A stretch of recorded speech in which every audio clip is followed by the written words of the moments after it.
Kansas the national champ. Fourth time in school history. Bill Self cuts down the nets for the second time in his career in Lawrence. Sean Farnham gets tomorrow and the next 5 months off, so we are going to work him hard tonight. Sean, let's go big picture first, macro. Why is it that Kansas, who trailed by 15 in the first half, is now our national champ? Well, first, let me just say this. What an incredible Final Four it was. And to be in the building on Saturday and then to watch this game and the way that it played out, such a huge statement for college basketball to be able to play at such a high level. The Kansas Jayhawks were down by 15, as you mentioned. And what they did, they came out in the second half. They were able to speed this game up.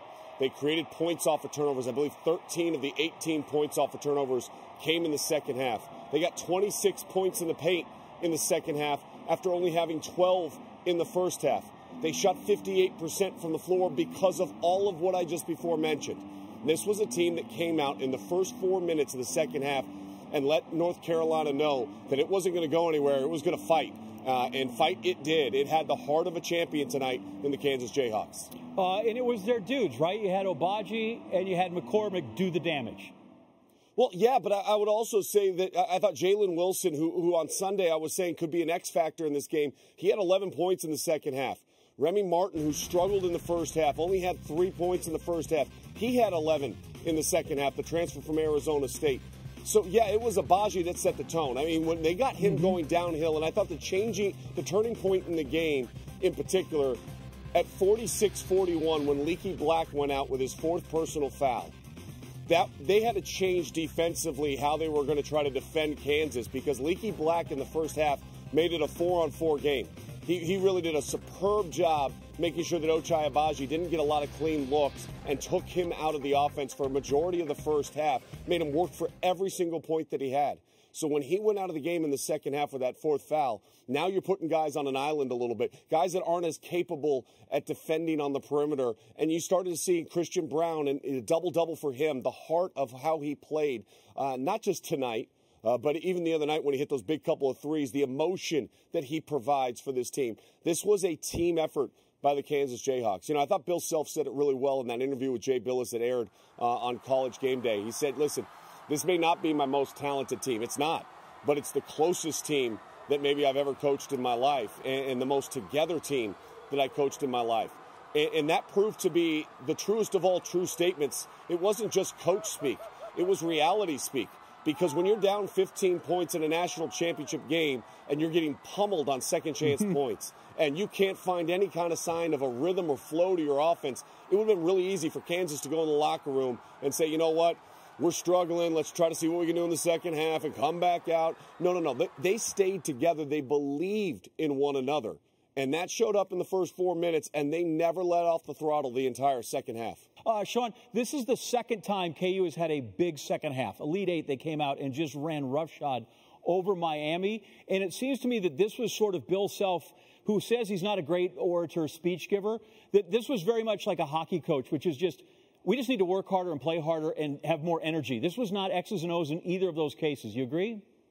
Yeah, I do. I think in the first half, though, they kind of were forcing the issue. I don't think that we saw the same kind of maturity we saw out of Kansas in the semifinals against Villanova, where they made you have to defend multiple sides. In the first half of this game, I thought that they just kind of settled, and they kind of rushed things a little bit. They got off that 7-0 start, and I think they were like, man, this is going to be easy. We're going to find everything we want.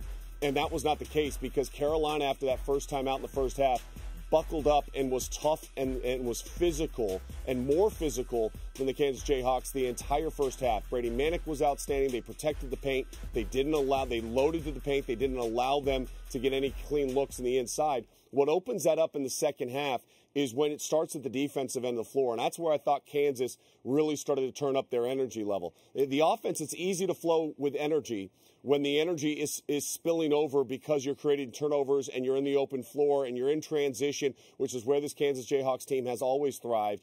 And it's where they thrived once again tonight here in the second half. I was really impressed. You know, this is a mature team. This is an older team. And we hear college coaches say this all the time. Get old and stay old. Well, this was a very old team. And I've talked about this with Ochai Agbaji, too, over the course of the season. You know, we so often want to rush kids out of college and get them to the next level. And I understand that. But you go to a track meet. There's the 100 meters, and that's the sprint. That's the sprint of Chet Holmgren, Paolo Banchero, Jabari Smith. And then there's like the mile, the 2 mile. Well, that's Ochai Agbaji. It took him time. That's the Buddy Hields of the world that we saw back at Oklahoma. And look at the season that Ochai Agbaji just put together. He was a first-team All-American. He's going to cap this thing off as a national champion for the Kansas Jayhawks. And he ran his own race. And he's going to end up being in the NBA. But he ran his own race, and I think that's important for all fans of college basketball and beyond. We are so quick, instant gratification of how quick can you get to that next step. Sometimes that journey comes at different paces and different speeds. And because at Kansas this year, they didn't rush it, they got guys that were patient along their road and along their path.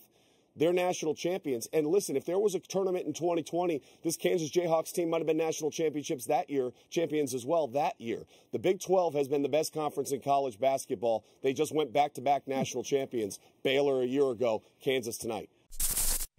Thanks for watching ESPN on YouTube. For live streaming sports and premium content, subscribe to ESPN+.